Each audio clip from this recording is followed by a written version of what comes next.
السلام عليكم ورحمة الله وبركاته.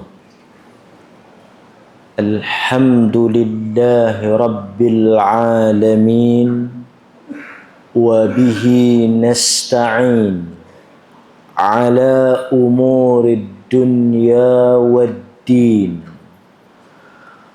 والصلاة والسلام على أشرف الأنبياء والمرسلين وعلى آله وأصحابه ومن تبعهم بإحسان إلى يوم الدين. أشهد أن لا إله إلا الله وحده لا شريك له، وأشهد أن محمدا عبده ورسوله. أما بعد. Muslimin dan muslimat,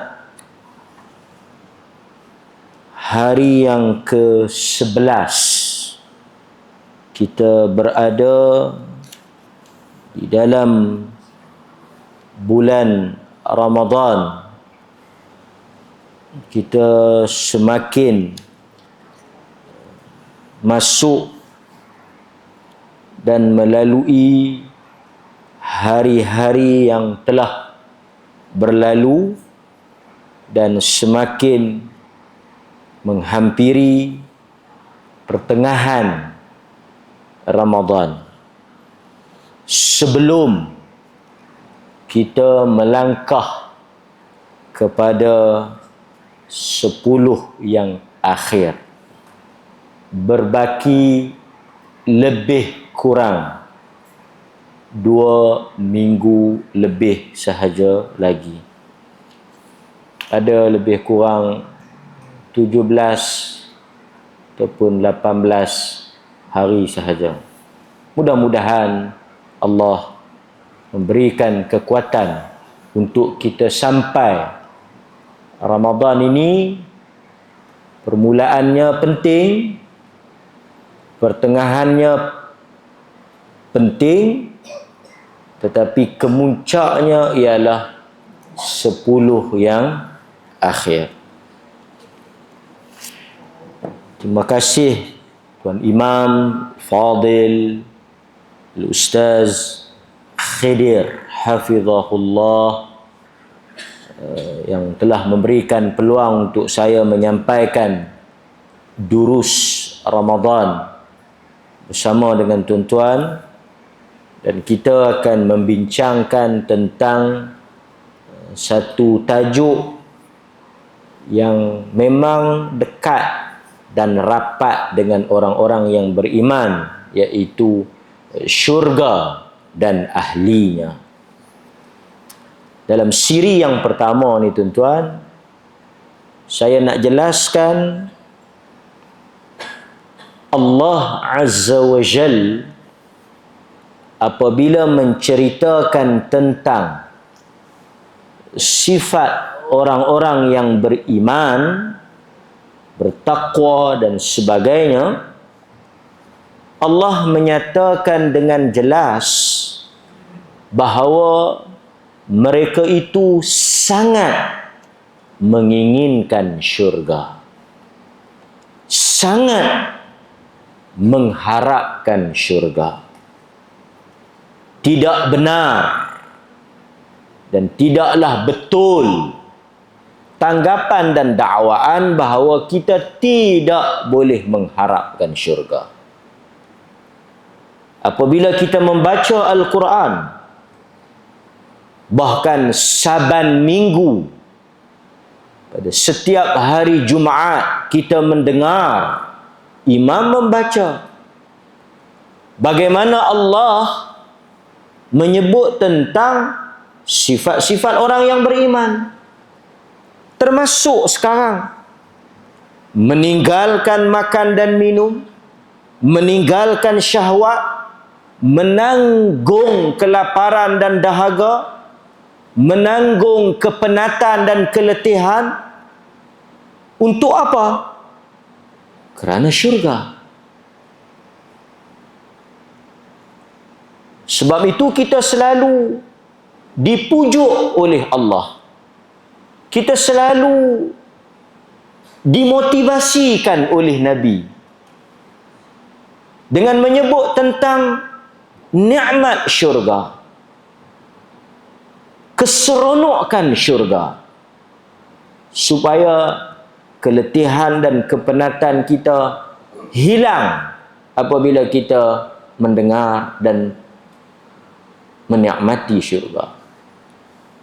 Tuan-tuan, syurga ini satu benda yang tak boleh nak dibayangkan.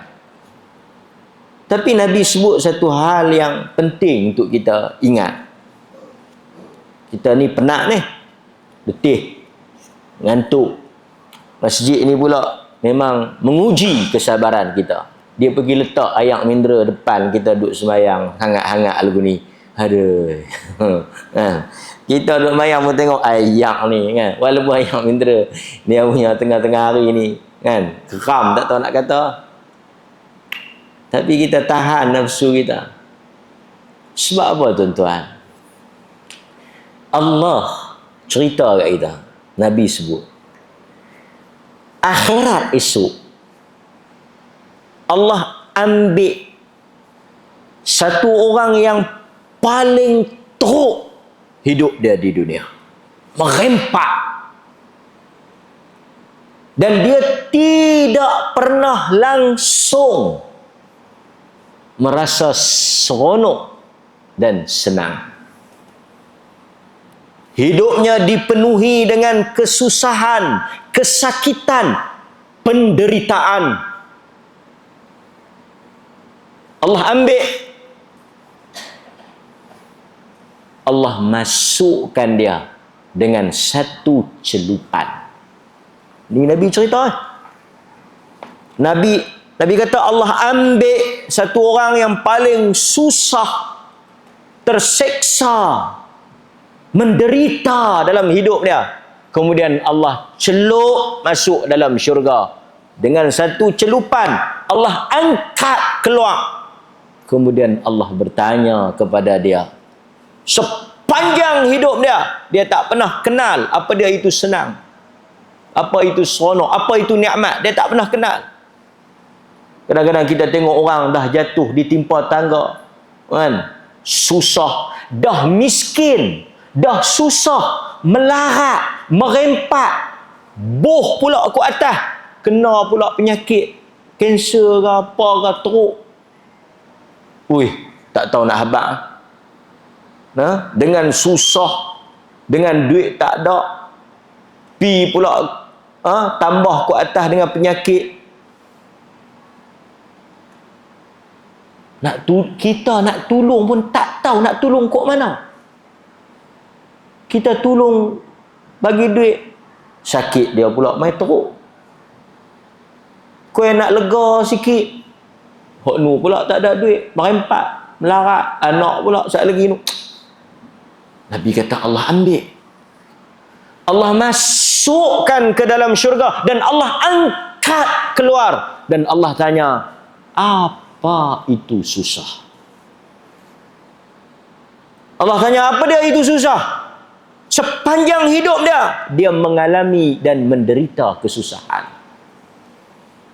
Satu kali, bukan dia masuk, satu celup Allah angkat balik, tak angkat keluar. Dia tanya Tuhan, setelah dia melihat syurga, setelah dia merasai syurga hanya dengan satu celupan, dia tanya dekat Tuhan, apa tu susah? Dia lupa, hilang. Dia langsung setelah dia masuk dalam syurga, dia hilang ingatan, dia lupa makna susah. Seakan-akan dia tak pernah susah, dia tak pernah lalui susah, dia tak pernah tahu benda itu susah. Kerana sekali Allah masukkan dia dalam syurga. Betapa dahsyatnya nikmat syurga. Kan kadang-kadang kita bagi contoh, bagi mudah tuan-tuan faham. Kita nak pergi mana? Yang seronok, yang cantik. Katalah tuan-tuan nak pergi mana? Dalam Malaysia ni yang paling cantik, tak tahulah. orang kata. Saya pun sendiri tak pernah sampai. Dia berkata yang paling cantik dalam dunia ni, dalam dunia, dalam Malaysia ni, Pulau Redang. Okey, tak apalah, kita pi. Bila kita nak pi, payah kita pi. Kan? Payah kita pi, ha? Okey. Bila kita pi, tuan-tuan, apa yang kita lalui?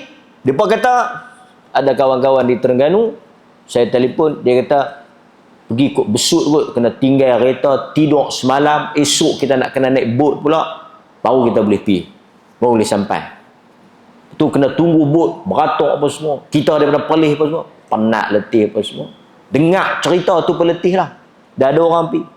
Tapi ramai orang pi, pengalaman daripada cerita, bila sampai melihat kecantikan dan keindahan air lautnya, pantainya, pasirnya, deruan anginnya, tak rasa perjalanan yang berjam. Kadang-kadang 2 hari baru nak sampai. Pi sampai dulu di Terengganu, duduk tidur dulu semalam, esok bangkit baru naik bot pi.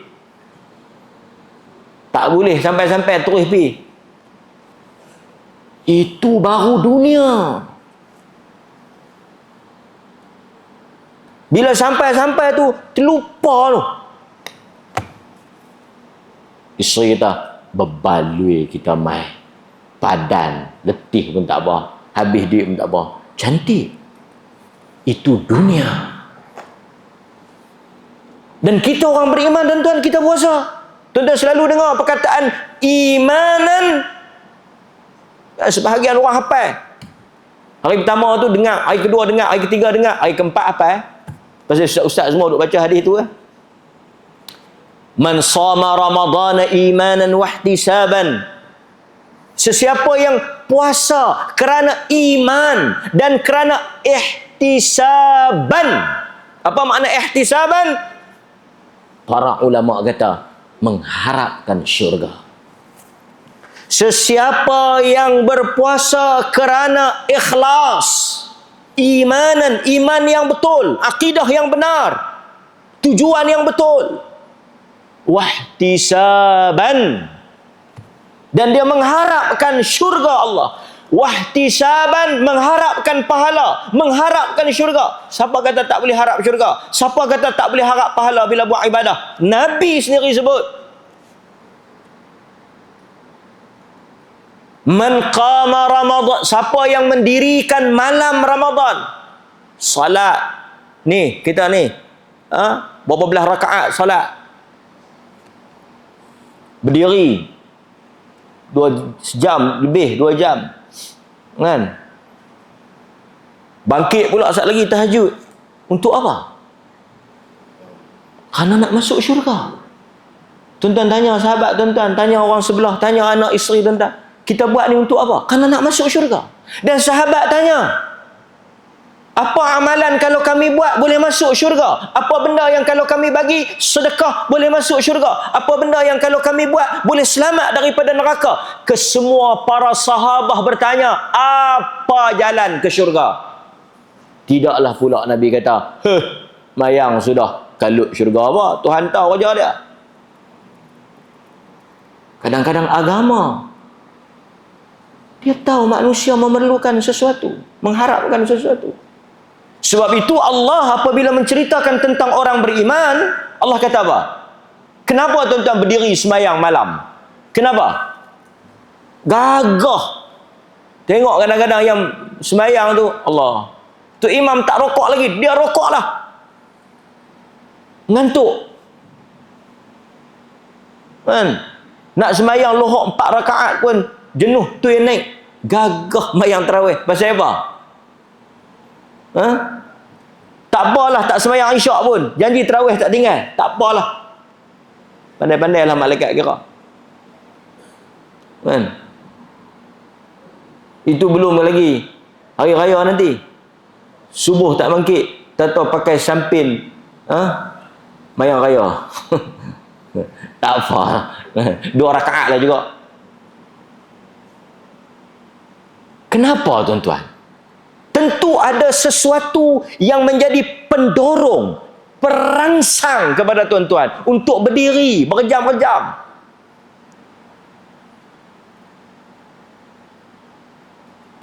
Quran kata, tatajafa junubuhum 'anil madaji' yad'una rabbahum khaufan wa tama'a. Simple. Allah kata, dan orang-orang yang beriman itu, yang bertakwa itu, tatajafa junubuhum, mereka menjauhkan junub, lambung mereka, badan mereka, anil madaji', daripada tempat tidur. Artinya mereka meninggalkan keseronokan tidur, kenikmatan untuk tidur, tempat mereka seronok, nyenyak tidur.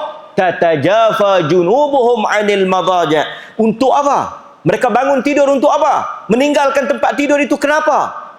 Yad'una rabbahum khaufan wa tama'a. Kerana mereka berdoa. Yad'una rabbahum, kerana mereka berdiri untuk berdoa kepada Allah.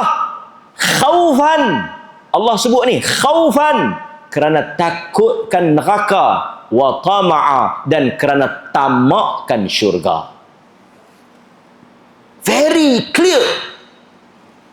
Tak ada bahasa-bahasinya, tak ada kona-konanya. Straight to the point. Mereka bangun, berdiri, menghadap Tuhan, meninggalkan kenikmatan dunia, keseronokan tidur, keasyikan diulik mimpi, hanya kerana nak menyelamatkan diri daripada neraka dan untuk mendapatkan syurga Allah.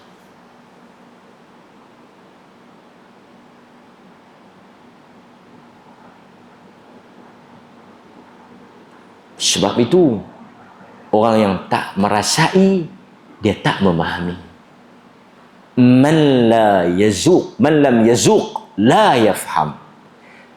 Man, sesiapa yang lam yazuq, dia tidak merasai nikmat.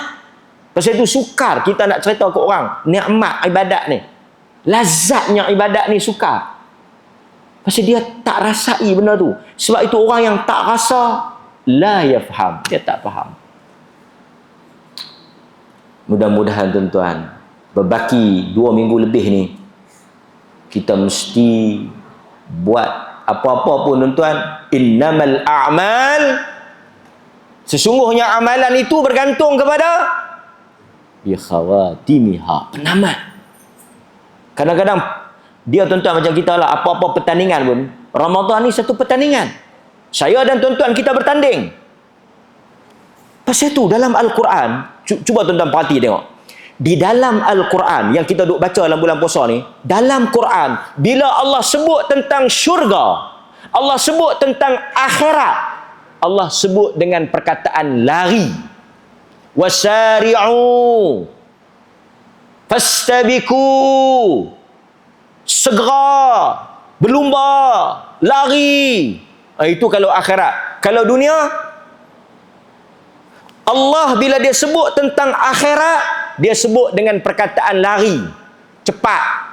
Wasari'u, bersegera, lari. Fastabiqu, berlumba. Itu Quran sebut.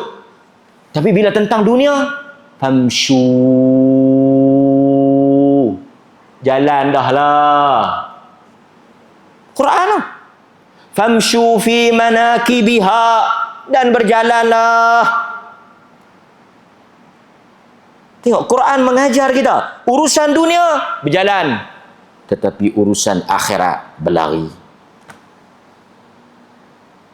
Saya tuan-tuan barangkali mungkin tertukar. Dunia berlari, akhirat berjalan, bercanggah dengan seruan Quran. Baik, hadirin mukminin, kita masuk sikit. Pasal Ustaz Khidir kata tadi, ahli syurga. Ahli syurga ni, pertama perangai dia macam mana? Di dalam Al-Quran, dalam surah Al-Hijr ayat 47. Al-Hijr 47. Okey. Kita tengok satu ayat ni lah, cukup. Durus ni dia tak boleh lama-lama, dia setengah jam 40 minit cukup. Tuan-tuan nak balik rehat pula.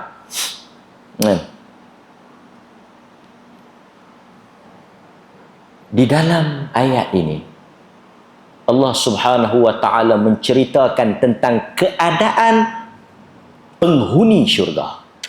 Maknanya bila tuan-tuan masuk nanti, inilah sifat tuan-tuan. Inilah ciri-ciri ahli syurga. Inilah tabiat dan sifat ahli syurga. Apa dia?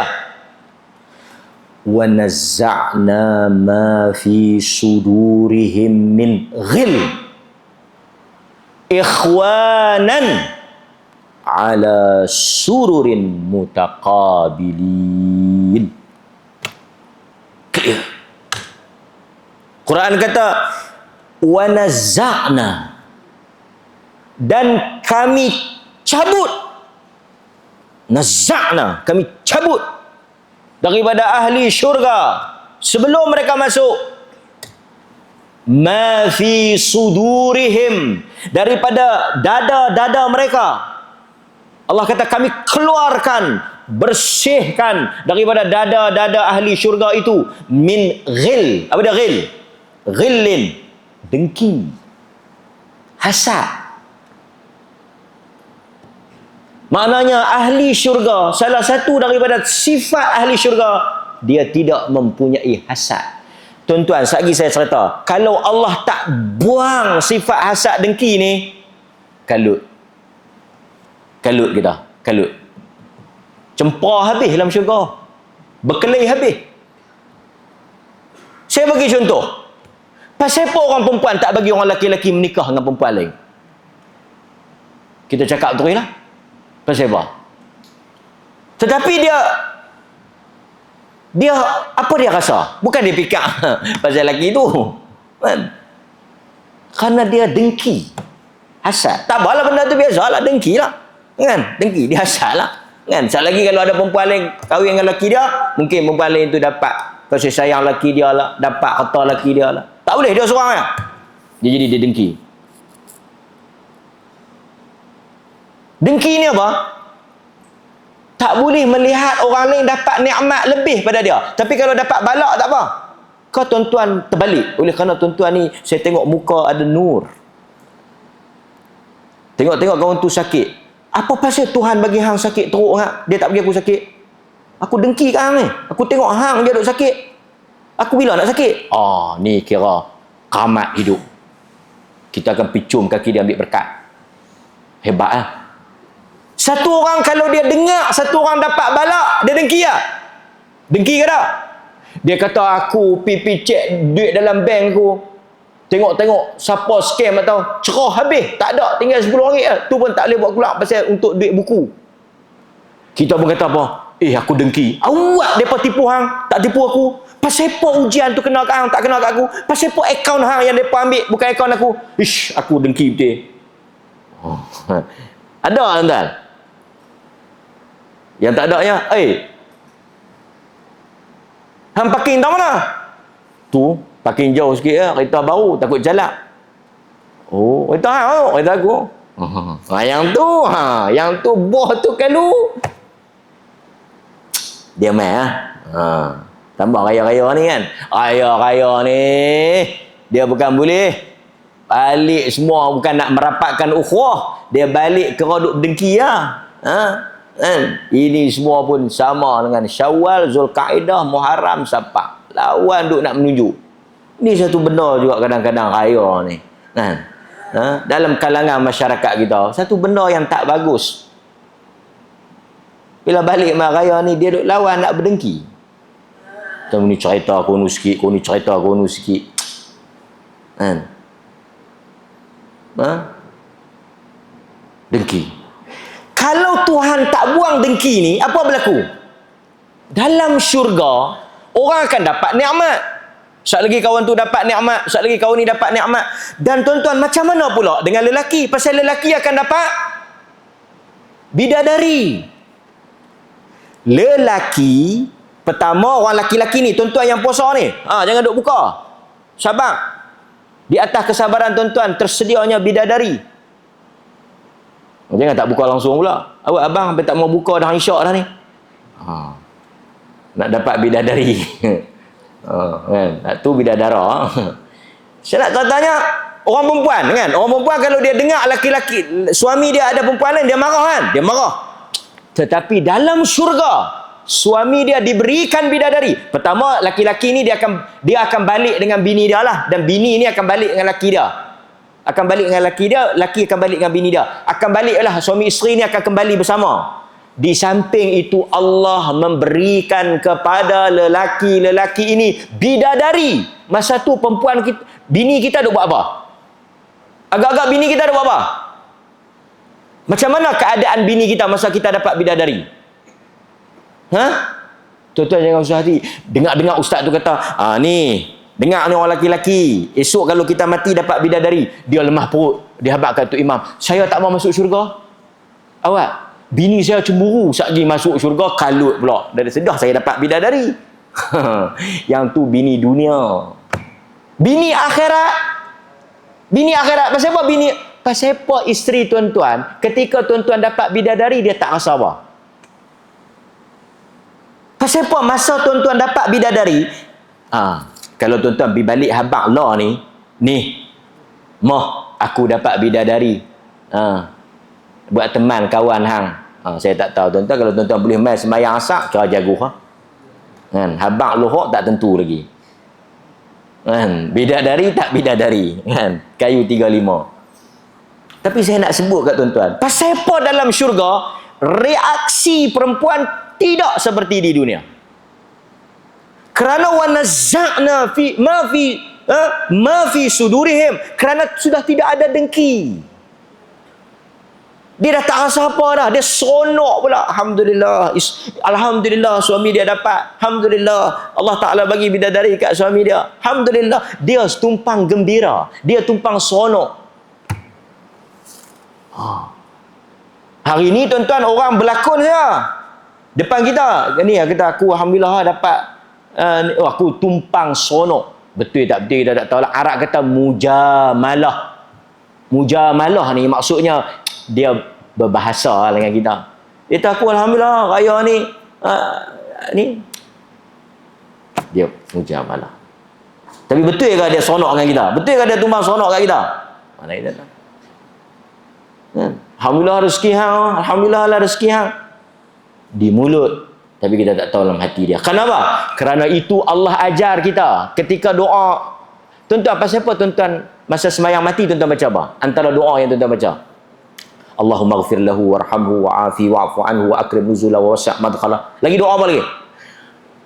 Rabbana, kan, Allahumma la tahrimna ajrahu wa la taftina ba'dahu waghfir lana wa lahu wa la taj'al fi qulubina, kan kita doa wa la taj'al fi qulubina ghillan, ya Allah janganlah engkau jadikan di dalam hati kami dengki kepada orang-orang yang telah mendahului kami. Antara doa yang Tuhan ajar kita minta kepada dia, jangan ada dengki kita pada orang-orang yang telah mendahului kita. Dengki ni bahaya tuan-tuan. Sebab itu antara perangai, sifat bahaya yang Allah cabut, tabiat ni manusia yang Allah buang daripada ahli syurga ni apa? Dengki. Satu hari Nabi duduk dengan para sahabat. Nabi kata saat lagi akan masuk satu orang laki-laki ahli syurga daripada pintu tu. Hadis yang tuan-tuan selalu dengar.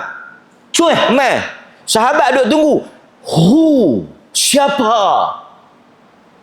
Tiba-tiba keluar mai satu laki-laki. Sahabat kata, lah, Mamat ni ke? Dengan pakaian lebih kurang, pegang kasut tu dia pegang, dia apa? Dia jinjing di tangan dia, nampak selekeh. Depa ingatkan inilah kan ahli syurga. Nabi kata akan muncul daripada pintu itu ahli syurga, akan keluar daripada pintu itu ahli syurga. Sahabat tengok, siapa dia ni? Lekeh sangat, pakaian pun biasa, pegang kasut, macam kita orang pegang kasut. Salah seorang sahabat kata, tak apa, aku nak pergi cek apa amalan dia. Dia pergi. Dia buat helah sikit. Dia kata, aku ada masalah sikit dengan ayah aku. Berkelahi sikit lah dengan ayah aku. Ada masalah sikit dengan ayah aku. Boleh aku nak tumpang tidur rumah hang? Sebabnya dia nak tumpang tidur rumah kawan tu. Dia nak tengok apa amalan kawan tu. Sebab kawan tu ahli syurga. Tapi tuan-tuan tengok, yang kata ahli syurga ni, kalaulah satu orang mai kat tuan-tuan, mai kat saya lah, mai kat kita. Dia kata, boleh aku nak tumpang tidur rumah hang? Aku ada masalah sikit dengan bini aku. Agak-agak kalau kita macam mana? Handuk sat. Jadi ke mana? Apa cerita? Apa? Punca apa jadi macam mana? Apa punca?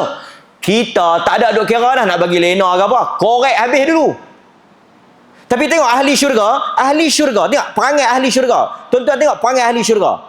Bila kawan tu habaq, dia ada masalah sikit dengan ayah dia nak tumpang tidur. Yang kata ahli syurga ni, masalah kawan tu dengan ayah dia bukan urusan dia. Dia tak bersabak, dia tak kalut, dia tak payah duk pergi tanya. Hang ada masalah dengan ayah hang tu masalah hang. Cuma hang main nak tidur rumah aku, okey, silakan. Beza tak kita dengan dia? Beza. Kita tengah jam duduk depan pintu tu belum tentu boleh masuk. Hang cerita apa jadi? Ahli syurga dia tak bersabak urusan orang. Tidur kawan tu duduk tengok tak ada apa pun, tak semayang banyak pun, tak buat apa pun, biasa lah. Dia pun tak tahan, dia kata nak balik. Macam ni lah, aku duduk tengok 2-3 hari ni tak ada apa pun hang buat. Tapi Nabi kata hang ahli syurga. Cuba hang cerita, amalan apa? Dia kata, aku pun tak tahu, cuma mungkin lah aku tak ada dengki kat orang. Tuan-tuan, lebih mudah untuk kita salat 20 rakaat. Lebih mudah untuk kita sembahyang 20 rakaat daripada untuk kita buang dengki dengan hasad kepada orang. Kalau tuan-tuan tanya antara sembahyang 20 rakaat tarawih dengan buang dengki dan hasad pada orang, lebih mudah satu orang sembahyang 20 rakaat. Sebab itu ahli syurga tidak ada hasad. Tak ada hasad. Baik. Kemudian Allah kata apa?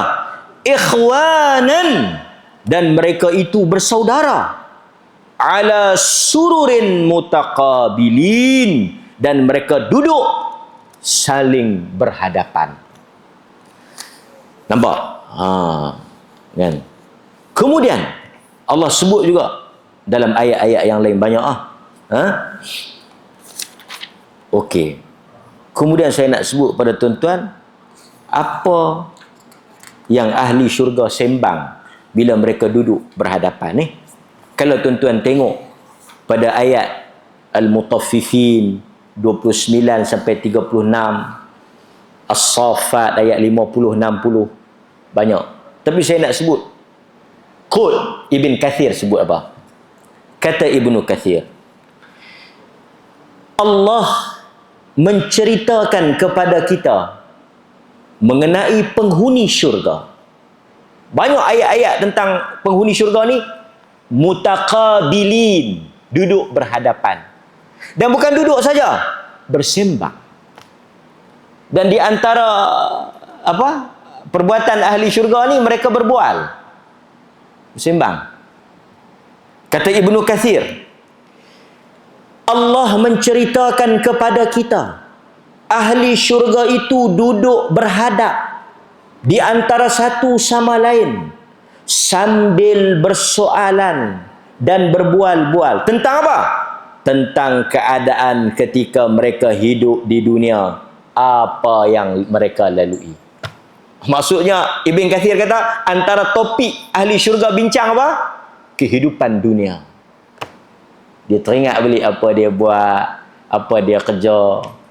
Macam kita lah tuan-tuan, bila kita pencen, jumpa kawan-kawan kita, kita pencen kan, jumpa kawan kerja sekali dengan kita sembang apa? Dulu ingat kita kerja sekali. Jadi bila ahli syurga meninggalkan dunia, bertemu di syurga, topik dunia tidak dilupakan. Mereka berbincang tentang minuman dan makanan mereka. Kan? Di dunia, dulu kita makan ni, sekarang di syurga pun ada. Dulu kita teringin tu, yang sekarang di syurga pun ada. Dan ahli syurga ni, walakum ma tashtahi. Quran kata, untuk ahli syurga ni, apa sahaja yang terlintas dalam syahwat mereka. Pasal itu di dunia ni kita kena kontrol. Tapi dalam Quran kata, walakum ma tashtahi. Apa sahaja yang mereka nak di syurga, tidak ada haramnya. Itu sifat ahli syurga. Kan? Baik.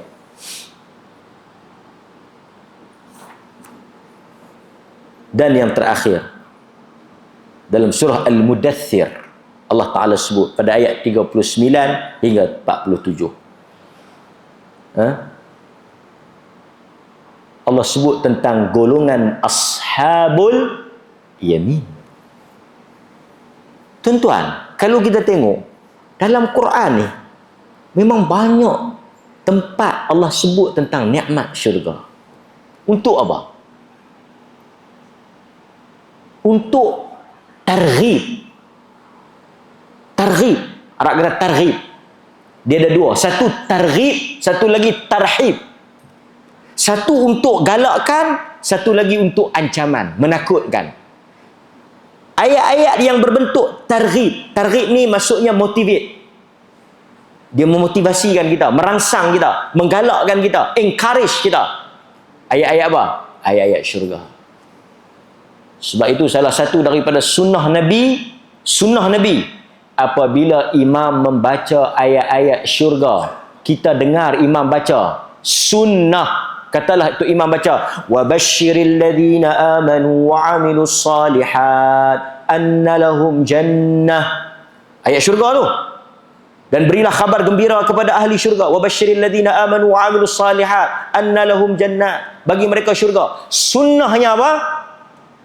Kita yang dengar itu berdoa, ya Allah, masukkan aku ke dalam syurga.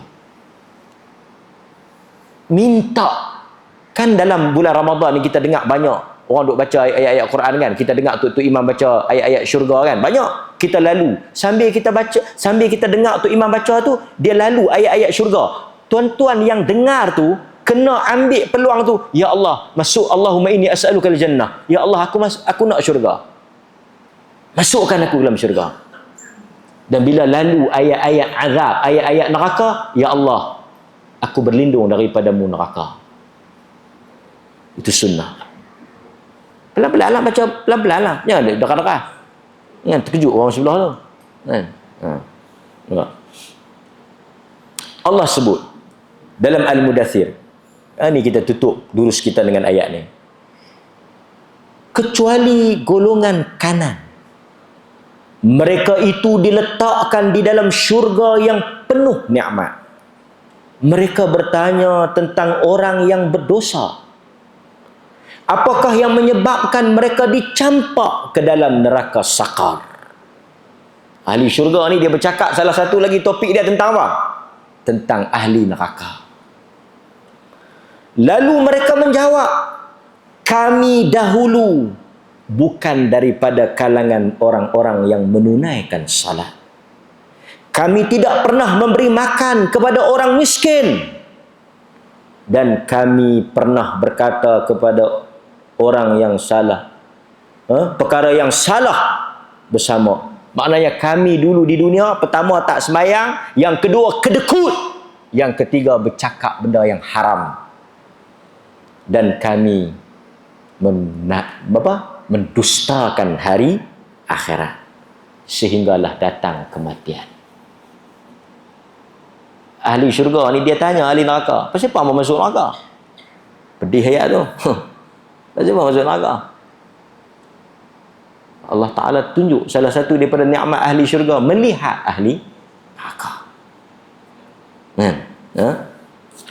Hadirin mukminin. Dan bila kita masuk dalam syurga, kita bagi salam. Ucapan yang pertama ahli syurga, ucapan tahiyah, tahniah, salam, sejahtera. Da'wahum fiha subhanakallahumma wa tahiyyatuhum fiha salam. Tu Quran sebut. Dan ucapan mereka di dalam syurga, maha suci engkau ya Allah. Dan ucapan penghormatan di dalam syurga ialah salam, yakni selamat sejahtera.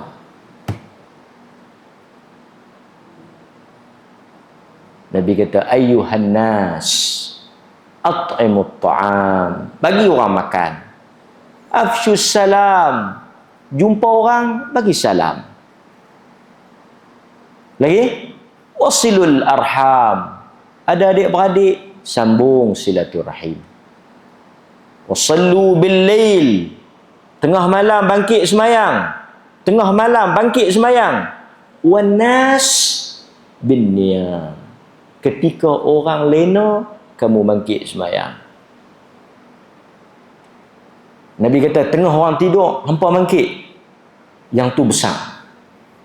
Tadkhulul jannah bisalam, kamu akan masuk syurga dengan sejahtera. Mudah-mudahan Allah Subhanahu wa taala memasukkan kita ke dalam syurga di dalam bulan Ramadan al-Mubarak. Wassallallahu ala nabiyina Muhammad wa ala alihi wa sahbihi wasallam. Walhamdulillahi rabbil alamin.